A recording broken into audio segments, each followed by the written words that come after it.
And thanks for watching Morning Live. Now, in the midst of COVID-19, a struggle stalwart and the last remaining Rivonia trialist, Andrew Mlangeni, turns a remarkable 95 years old tomorrow.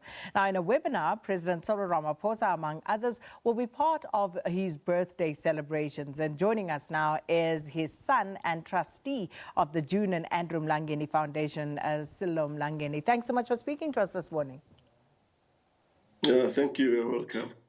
I guess there are so many things to celebrate about your father, Andrew Mlangeni, between him being the last surviving Rivonia trialist, his 95th birthday, and just his overall contribution to South African society amongst his many achievements. Which one stands out for you as his son? I mean, it's a pity that this thing is happening at this particular point in time where we have this corona pandemic. 95 years is quite a milestone, and we're hoping to celebrate him in a different way. But due to the corona, unfortunately, we are not able to do it. What is more outstanding, it's about we're celebrating a man who is a fighter. You know, some years back, about 5 years back, we couldn't celebrate his birthday, or we celebrated it without him. He was hospitalized, and again, the following year, that was 4 years back, the same thing happened.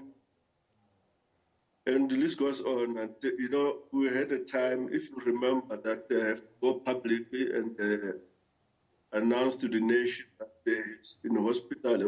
He was critically ill. So I never thought that we'll reach 95. But as I say, he's a fighter. And here we are today. Tomorrow he'll be turning 95. And what a milestone this is. But of course, your father, you know, as a lifelong freedom fighter, you've also said that at a time when your father should be enjoying the fruits of a life spent fighting for liberation, he has now having to take up arms against COVID-19, and especially the fallout that has happened on a socio-economic level. Please explain to us a little bit more about that and how your father feels at this point. Yeah, it has affected him a lot. Because, for example, now we're supposed to have been trying to distribute winter blankets. That way, it's a drive that we've been doing over the years. To help those who are disadvantaged, especially the elderly people of Soweto, old age homes, orphanages. But because of this COVID, is vulnerable, as you know, that of this age, so we can't do anything.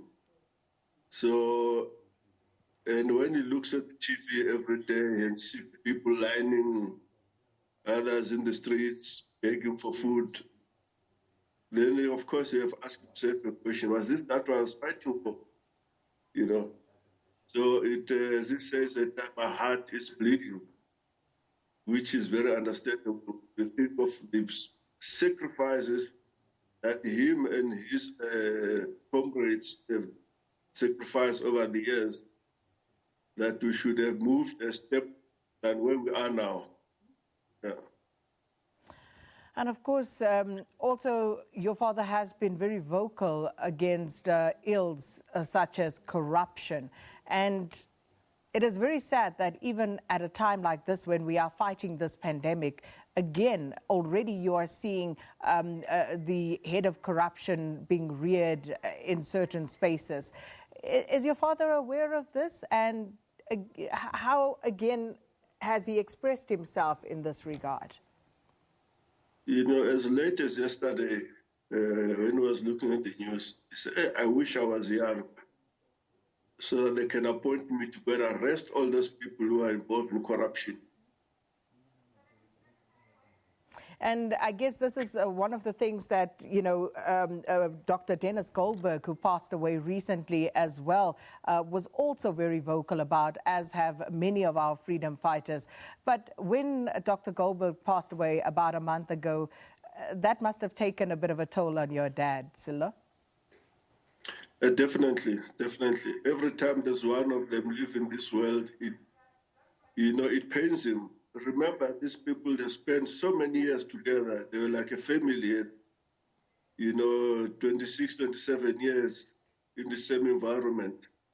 So they develop a certain comradeship that can be described in words.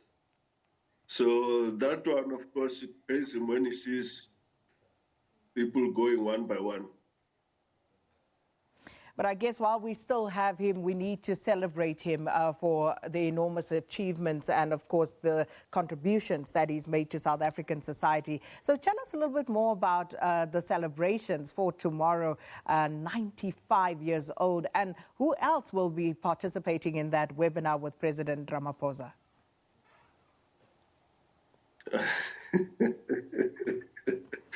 I don't know if I'm supposed to tell that, okay, but we'll have former President Thabo Mbeki, former President Kgalema Motlanthe, and of course the Minister Lindiwe Sisulu. As you know, we are also with Sisulu just like a family. Yeah, and Minister Natincha will be one of those. And Prince Bankosu Telezi. Yeah. And if people would like to send messages for tomorrow, is there an avenue through which they can do that? Oh, unfortunately, I don't know, but there is an avenue. I think that was sent to the media.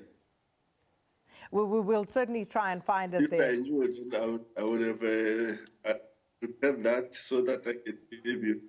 But let me just check quickly if I can find it. But there is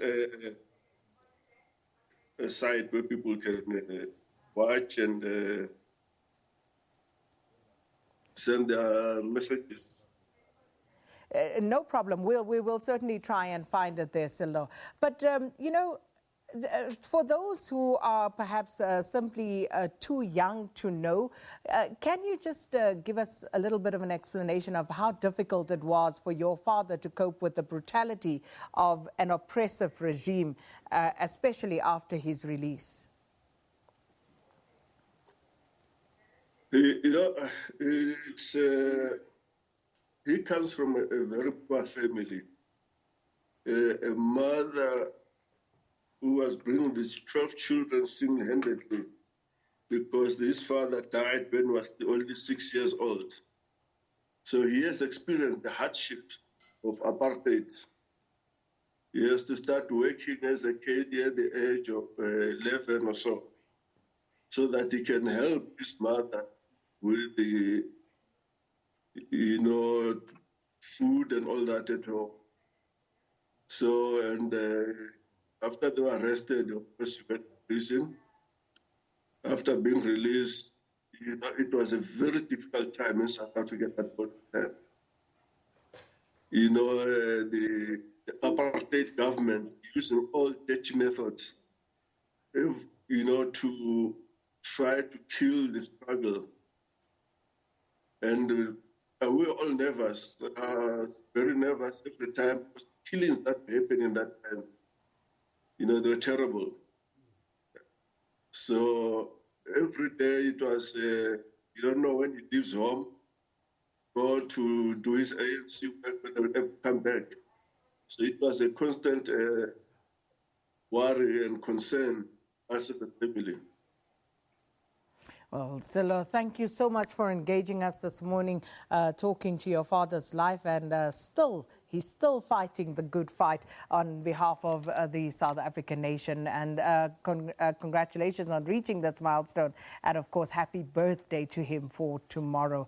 Cyril Mlangeni is the son of trustees of the June and Andrew Mlangeni Foundation, June and Andrew Mlangeni. And he was talking to us about his father's extraordinary 95th birthday taking place tomorrow under COVID-19 lockdown. But of course, there will be a celebration all the same. Happy birthday, Mr. Andrew Mlangeni.